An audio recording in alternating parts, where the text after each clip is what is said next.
मोदी जी तक आवाज जानी चाहिए। दोनों हाथ उठाइए, हिंदी को मजबूत करने के संकल्प की मुट्ठी बींचिए और प्रचंड आवाज से बोलिए, भारत माता की, भारत माता की, भारत माता की। मंच पर उपस्थित मध्य प्रदेश शासन के लोकप्रिय मुख्यमंत्री श्रीमान शिवराज सिंह चौहान जी, आज जिनके निमंत्रण पर मैं आया हूं, मध्य प्रदेश सरकार के शिक्षा मंत्री श्री विश्वास सारंग जी, मध्य प्रदेश के गृह मंत्री नरोत्तम मिश्रा जी, प्रभारी मंत्री भोपाल श्री भूपेंद्र सिंह जी, भारतीय जनता पार्टी के अध्यक्ष और सांसद श्री वीडी शर्मा जी, श्री मोहन यादव जी, श्री इंद्र सिंह परमार जी, श्री अशोक वर्षाने जी, श्री सत्यनारायण जटिया जी, श्रीमती मालती राय जी, श्री डॉक्टर अशोक खंडेलवाल जी, डॉक्टर रमाकांत देशपांडे जी, और आज इस कार्यक्रम में, इस ऐतिहासिक कार्यक्रम में यहां पर उपस्थित भाइयों बहनों और मेरे जिगर के टुकड़े जैसे विद्यार्थी मित्रों, आप सभी को बहुत बहुत बधाई और शुभकामना देने आया हूं। मित्रों, आज का दिन आजादी के अमृत महोत्सव के वर्ष का वर्ष है। आज का दिन भारत के शिक्षा क्षेत्र के लिए बहुत महत्वपूर्ण दिन है। जब भी आने वाले दिनों में इतिहास लिखा जाएगा, आज के दिन को सुवर्ण के अक्षरों से लिखा जाएगा। मित्रों, सुवर्ण अक्षरों से। एक क्षण जो है, ये देश में शिक्षा क्षेत्र के पुनः जागरण का क्षण है। एक क्षण देश में शिक्षा क्षेत्र के पुनः निर्माण का क्षण है।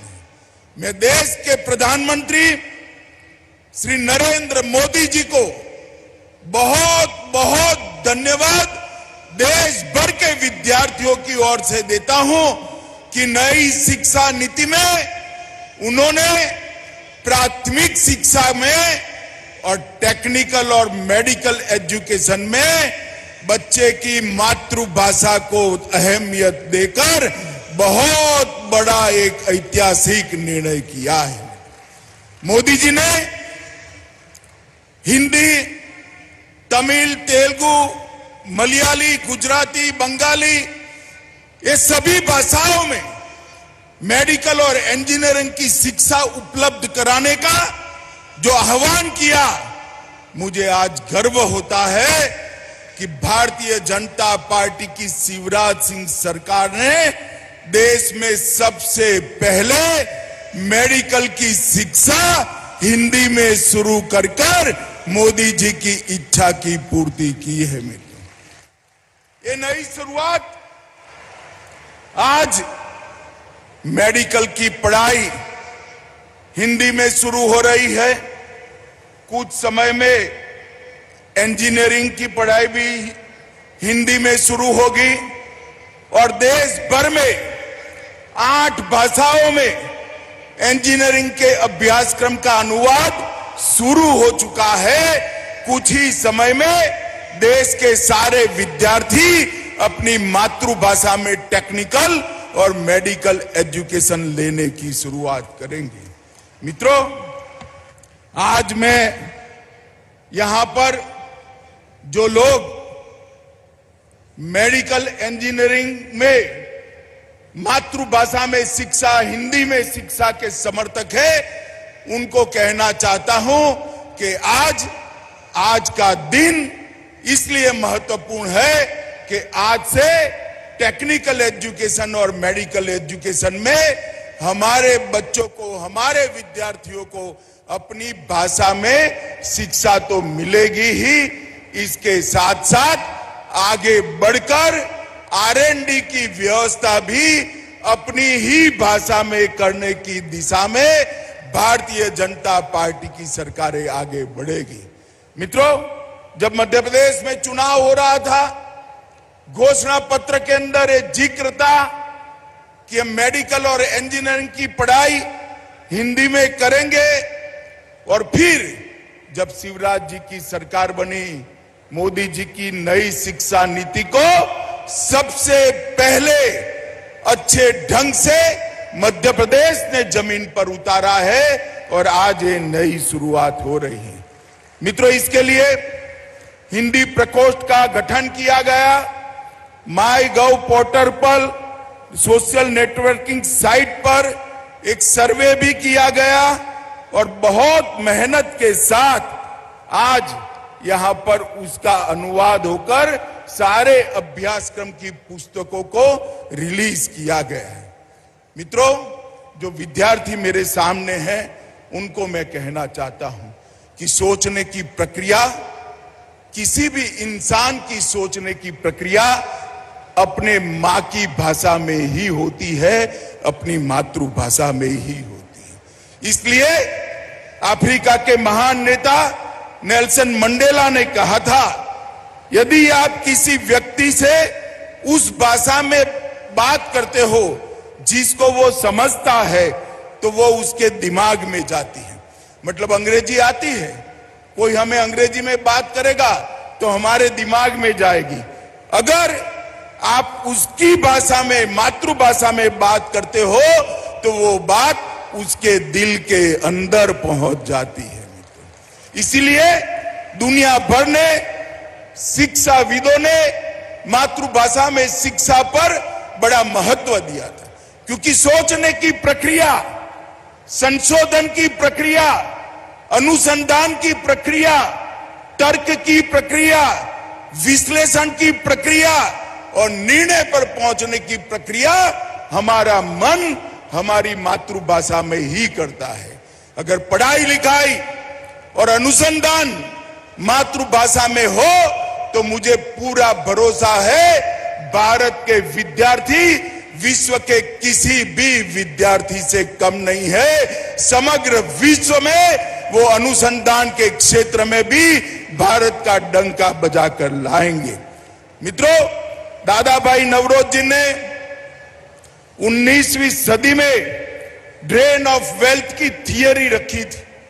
यहां से धन को खींचकर विदेशों में ले जाते थे और 21वीं सदी में वही ताकतों ने ब्रेन ड्रेन करने की थ्योरी अपनाई। हमारा भारतीय बच्चों को उन्होंने अपनी भाषा में पढ़ाकर ब्रेन ड्रेन थ्योरी को आगे बढ़ा। अब Modi ji brain drain theory को ब्रेन गेन थियरी में बदल रहे हैं। आपका दिमाग इस देश के लिए है, पूरे विश्व के लिए है और इसका उपयोग अपनी मातृभाषा में कर कर आपकी चिंतन की क्षमता को, आपकी तर्क की क्षमता को, अनुसंधान की क्षमता को हम आगे बढ़ाएंगे। गांधी जी ने भी कहा था, सिर्फ आजादी से कुछ नहीं होगा। रसायन शास्त्रियों, इंजीनियर और मेडिकल के डॉक्टर जब अपनी भाषा में पढ़ेंगे तभी जाकर वो देश की सच्ची सेवा कर पाएंगे, दुनिया की भी सच्ची सेवा कर पाएंगे। मुझे आज बड़ा आनंद है कि त्रिभाषा के फॉर्मूले को मध्य प्रदेश के शिवराज सिंह ने बहुत मन से स्वीकारा है और आगे बढ़ रहा है। मित्रों, आज मोदी जी के नेतृत्व में नई शिक्षा नीति के माध्यम से हमारी भाषाओं को महत्व देना शुरू हुआ है। जेईई, नीट और यूजीसी देश की 12 भाषाओं में एग्जाम देने की व्यवस्था, परीक्षा देने की व्यवस्था नरेंद्र मोदी जी ने की है। कॉमन यूनिवर्सिटी इंटरस्टेट 13 भाषाओं में, देश की 13 भाषाओं में आप दे सकते हो। 10 राज्यों ने इंजीनियरिंग को भारतीय भाषा में तमिल, तेलुगु, मराठी, बंगाली, मलयाली, गुजराती में अनुवाद कर इसकी शिक्षा भी आगे चल रही है और भारतीय सांकेतिक भाषा का भी मानकीकरण हो रहा है। मित्रों, जब आज टेक्निकल एजुकेशन और मेडिकल एजुकेशन के अंदर हिंदी की सुभग, सुंदर और आज पहली बार शुरुआत हो रही है, तब मैं देश भर के सारे विद्यार्थियों को बहुत बहुत बधाई देना चाहता हूं। मित्रों, अपनी भाषाओं में पढ़ाई लिखाई से निश्चित रूप से आपकी क्षमता का वर्धन होने वाला है, क्षमता बढ़ने वाली है और मैं आज देश भर के युवाओं का आह्वान करने चाहता हूं कि भाषा की ये लघु ग्रंथि से आप बाहर आ जाए। लैंग्वेज के कारण इंफीरियरिटी कॉम्प्लेक्स सहन करने की जरूरत नहीं है, पालने की जरूरत नहीं है। इस देश में अब नरेंद्र मोदी जी की सरकार है। अपनी भाषाओं में आप आपकी क्षमताओं का बहुत अच्छे तरीके से प्रदर्शन कर सकते हो। भाइयों और बहनों, आज जब लैंग्वेज की इंफीरियरिटी कॉम्प्लेक्स को दूर करने की बात हो रही है, उस वक्त मोदी जी ने विश्व के मंच पर, मोदी जी विश्व के किसी भी मंच पर गए, उन्होंने अपना भाषण अपनी मातृभाषा, अपनी राजभाषा हिंदी में देकर पूरी दुनिया को एक संदेश दिया है। और जब मोदी जी वैश्विक मंच पर हिंदी में बोलते हैं तो देश भर के युवाओं के आत्मविश्वास की बढ़ोतरी होती है। भाइयों और बहनों, भारतीय जनता पार्टी की मोदी सरकार टेक्निकल और मेडिकल एजुकेशन के लिए ढेर सारे परिवर्तन लाई है। 2013-14 में मेडिकल कॉलेजों की संख्या सिर्फ 387 थी और एमबीबीएस की सीटों की संख्या 51,000 थी और आज 21-22 में 387 से बढ़कर 596 कॉलेज आज देश में उपलब्ध है जहां मेडिकल पढ़ाया जाता है और इसके साथ सीटों की संख्या भी 89,000 बढ़ाने का काम किया है। आईआईटी 16 से बढ़कर 23 हुए, आईआईएम 13 से बढ़कर 20 हुए, आईआईआईटी 9 से बढ़कर 25 हुए और टोटल यूनिवर्सिटी 723 थी, उससे बढ़कर 1043 यूनिवर्सिटी आज इस देश में काम कर रही है। मित्रों, आज ये नई शुरुआत हो रही है, इसको मैं स्वागत करता हूं और राजभाषा का विभाग भी गृह विभाग के अंतर्गत आता है।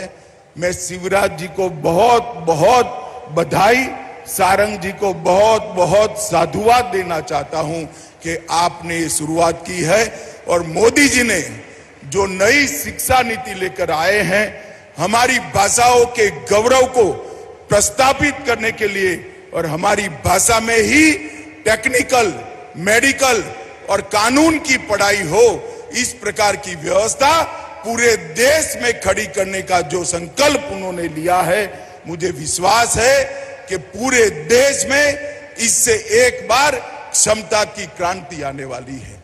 मित्रों, कई सारे लोगों ने जो अंग्रेजी का प्रचार प्रसार करते थे, उन्होंने भाषा को बौद्धिक क्षमता के साथ जोड़ दिया। भाषा और बौद्धिक क्षमता का कोई लेन देन नहीं है। भाषा तो सिर्फ अभिव्यक्ति करती है, बौद्धिक क्षमता बच्चे के अंदर ईश्वर ने दी है जो शिक्षा से उसको निखारनी है। अगर मातृभाषा में शिक्षा होती है तो बौद्धिक क्षमता को निखारने में बहुत बड़ा फायदा होता है।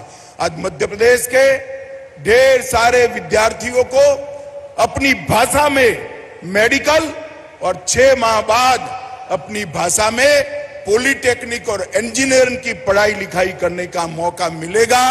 मैं सभी विद्यार्थियों को बहुत बहुत शुभकामनाएं देता हूं और मुझे पूरा भरोसा है कि आज जो शुरुआत हुई है, इससे अनुसंधान के क्षेत्र में भारत विश्व में बहुत आगे जाएगा। हमारे बच्चों की भी क्षमता अनुसंधान के क्षेत्र के अंदर अपनी स्वभाषा के कारण अनेक गुना बढ़ेगी और विश्व को इसका परिचय होगा, इसका मुझे भरोसा है। मित्रों, फिर से एक बार देश के प्रधानमंत्री जी को ये इनिशिएटिव के लिए, ये विषय को शुरू कर उसको लॉजिकल एंड तक ले जाने के लिए मैं बहुत बहुत बधाई देता हूं। शिवराज जी और विश्वास सारंग जी को भी बहुत बधाई देकर मेरी बात को समाप्त करता हूं। फिर से एक बार मेरे साथ दोनों हाथ उठाकर प्रचंड आवाज से बोलिएगा, ये ऐतिहासिक क्षण है मित्रों, प्रचंड आवाज से बोलिएगा, भारत माता की, भारत माता की, वंदे वंदे। बहुत बहुत धन्यवाद। कार्यक्रम के मुख्य अतिथि माननीय केंद्रीय गृह एवं सहकारिता मंत्री श्री अमित शाह जी, आप सभी के प्रति धन्यवाद ज्ञापित करने के लिए आदर के साथ आमंत्रित है अपर मुख्य सचिव स्वास्थ्य